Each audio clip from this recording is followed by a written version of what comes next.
Hello there. What's going on, everyone? We finally got ourselves a Mandalorian Season 2 trailer, and we're going to talk about this trailer because it is awesome. Although it was short, there's a lot of information crammed into it, and it's really got a lot of people excited.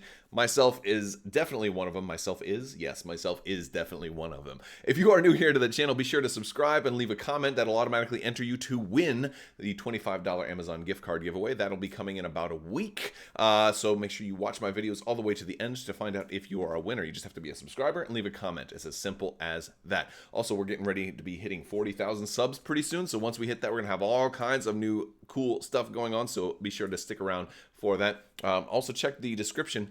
Video description down below, and you'll find a link to the full video as well as all kinds of other links for social media, Patreon, merchandise, Discord, all of that stuff. All right, so let's go ahead and talk about this trailer because this is really juicy. We finally get The Mandalorian Season 2. It doesn't look like they did a whole lot of a time jump. We still have the Mandalorian, we still have the child. The child's still pretty much the same way that we saw both of these characters in Season 1.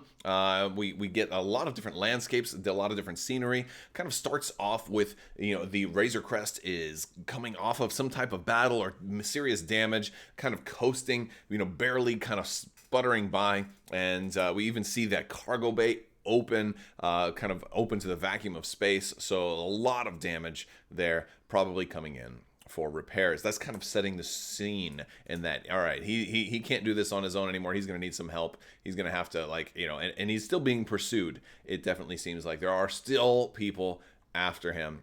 His mission is not over. It's almost like the story they're trying to set here is like a continuation off of Season 1, and I don't see anything wrong with that because Season 1 was a winning formula, and I think you're still going with what worked. We are seeing a return to familiar landscapes here that does look like Tatooine, hence the Tusken Raider and the Bantha. These were reported to be in the season anyway. And I think we kind of knew that they were going to be returning to Tatooine at some point because with really the big unresolved storyline from episode or Season 1 was really the Tatooine episode with presumably Boba Fett at the end of it. We also know that Tamira Morrison is coming back. Whether or not he's confirmed that he's playing Boba Fett or if he's playing Rex or both or something else or a combination, we don't know for sure. But I would bet money that we're going to see Boba Fett this season, hence the return to Tatooine. This would probably be the episode in which we do see Boba Fett. And so that's my guess there. Speaking of familiar landscapes, it also looks like we may be going to Hoth. I'm not sure if this is Hoth or not, or if it's just random ice planet. There's plenty of ice planets in the galaxy, and it may or may not be Hoth. I think it might be a little bit too much fan service if they're taking us back to Hoth because they're already taking us back to Tatooine. I think there's a reason to take us to Tatooine, but Hoth doesn't seem like there is much reason for. Now, one of the overlying concepts of this trailer is also his quest to reunite the child with the child's people. And if it does go into things about the Jedi, it stands to reason that this planet could be Ilum. That is definitely a possibility. Now, it's really curious at this point what the state of Ilum would actually be in if this were like a heavily mined Ilum after the fall of the Empire, because they took a lot of the crystals from Ilum to make the Death Star, or if the First Order has started turning Ilum into Starkiller Base, because Ilum basically is Starkiller Base. That's what Starkiller Base was. It was Ilum, and that's with this incredible concentration of kyber crystals. So this certainly could, and since this is in between those two storylines, it stands to reason it could be Ilum. Also, another thing is we see like this crashed ship kind of behind them, and I'm curious if that's a rebel ship or if that maybe even something from the Republic era. It's kind of hard to make out exactly what craft that is. That could be anything from maybe like an E-wing to maybe a downed Y-wing. It looks, like the front cannon looks a little bit Y-wing-esque, but it's not exactly clear. That one's a tough one. So if you think you know what ship that is, let me know down in the comments section. We'll see if anybody gets it right, and maybe there'll be some more illumination on this particular craft in a future trailer. We also get to see this fishing village, a Quarren fishing village. Looks very It looks very Star Wars to me. Like it's very very folksy, very kind of just fits into a whole type of scheme. And during this time, they're talking about his quest to reunite the child with the Jedi, and then and right when they're talking about Jedi or these sorcerers, they show this mysterious character, and I could not help but think, based on the body language and then the hood, it looks to me like this is maybe Barris. Or at least meant to invoke some of that Barris Ophi kind of symbology a little bit, or at least they like that kind of look that you got from the Clone Wars. Although she'd be awfully old right now. Although I'm not sure if her race ages the same as everybody else, so they could probably get away with just saying, well, yeah, she's she moisturizes, so that's why she still looks like she's 20 something, even though she's probably 50 by this point. So like that could be. I mean, she was still a kid in the Clone Wars, so it would, it's reasonable that she could be just a mature adult. But it's hard to see just how old she's supposed to be in this particular image. But if that's Barris, that would be really cool, especially because we know Ahsoka is supposed to show up. So that is interesting, and that's clearly not Ahsoka. So. And then she kind of disappears. So she almost looks kind of dark. And that's another thing that makes me think of Barris. And what's going to be the arc if that is indeed Barris. Or maybe I'm wrong. Maybe it's not Barris at all.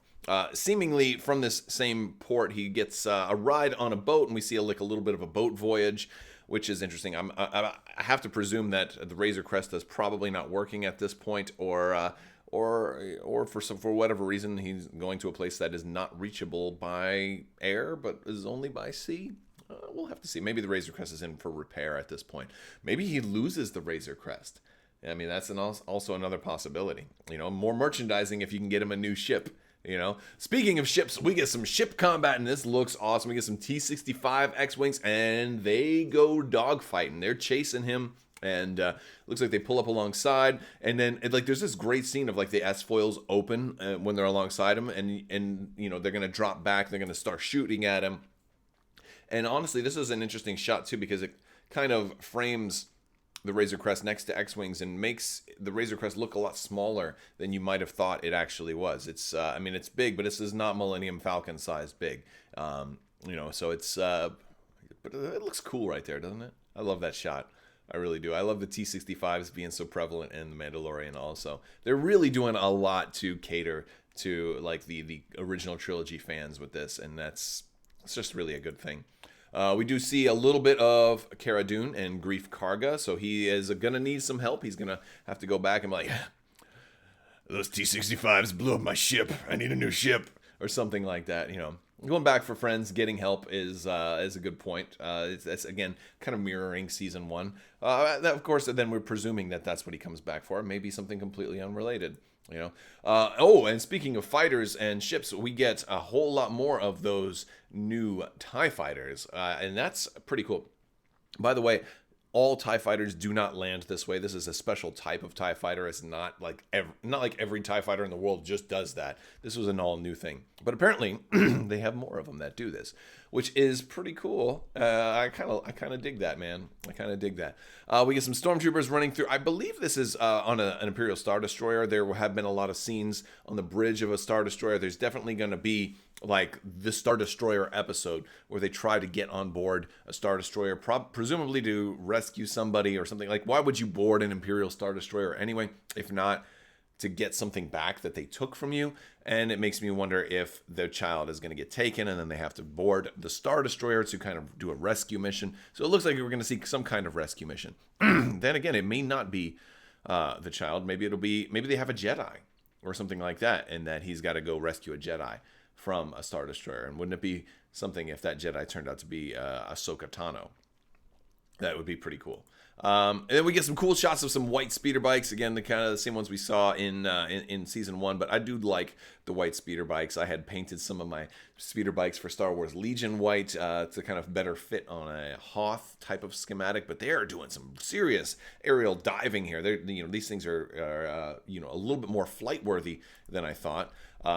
Quick shot of the Mandalorian almost trying to fight off, maybe drowning. We don't get a whole lot of context here for this particular picture. We do see that he is going to be flying in this jump pack. We're going to see a little bit more jetpack flying.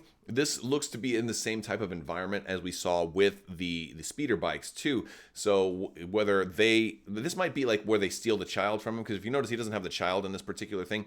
Wouldn't surprise me if the speeder bike guys get the child, leave, and then he goes and flies after him, something like that. If that's the case. Now this next shot is back to the first planet they show him landing on, the kind of the inner city type planet. Looks like he's got somebody strung up and he's shooting someone. I wouldn't be surprised if this is from the first episode.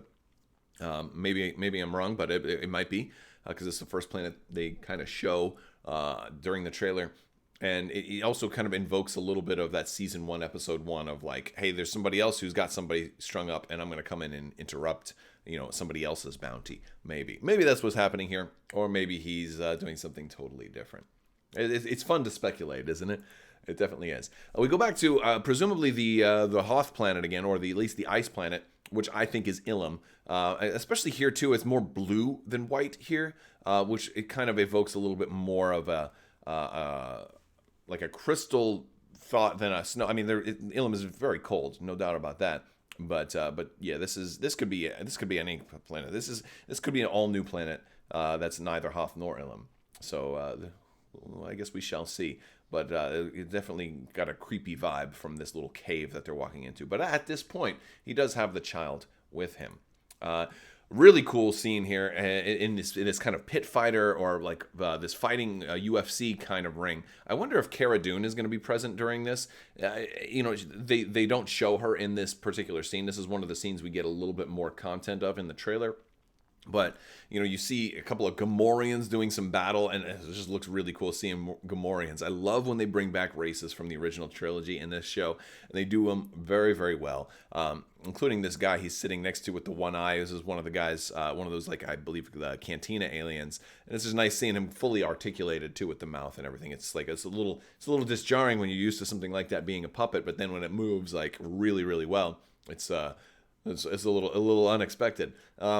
But this is kind of a scene where they were talking, and all of a sudden everybody pulls their guns on him. The child is with him here, and it's just another reminder that everybody's still out to get him. This is probably pretty early in season 2, still kind of setting the stage that he's not out of the woodwork yet. The Empire still wants to get him. They're still hiring people. This is probably going to be in one of the first 3 episodes, I think, to kind of tell him the Empire still wants this kid. You need to, it wasn't just this one little dude on this one planet. They have a whole chapter in this part of the galaxy, and this is probably coming before the Star Destroyer episode, kind of saying you need to take the fight to them, otherwise they're going to keep bringing it to you. So he can handle these. He likes these odds, no problem. He pulls out his little whistling demons, or whistling birds, I believe they're called. Yeah, the whistling birds, and of course, Baby Yoda knows this routine. He's like, oh boy, he reaches out, closes his hatch, and sinks back into it. It's like maybe the best moment of the trailer. Baby Yoda just steals the show. Absolutely. And then it goes black here, boom, boom, boom, boom, boom. And then there's one dude left at the end, and it's a Zebrak. Oh, and it's so nice to see a Zebrak. Oh, I love it. He looks really good too. And again, he's not tattooed. He's not a Dathomirian. So there's different types of Zebraks. Not all of them go to Dathomir and get tattoos. There's actually another planet that they're from, and the name escapes me at the moment, but there's multiple types of Zebrak. So pretty cool. Lots of really awesome information in this trailer. I can't wait to see more. October 30th. We've got 6 weeks? That's not too bad. That's not too bad. And then Star Wars Squadrons is coming out in 2.5 weeks. So that's going to hold us over, I think, until The Mandalorian. So lots of really good content. Finally, something really making 2020 feel less crappy. I'm excited. Let me know what you guys think down in the comments below. I want to thank you guys so much for hanging out with me today. Thank you so much for watching. Big thanks to my patrons as well. You guys are absolutely amazing, and I could not do this without you. If you're thinking about becoming a patron, there's links to that in the description. I want to thank you so much, and as always, have a great day.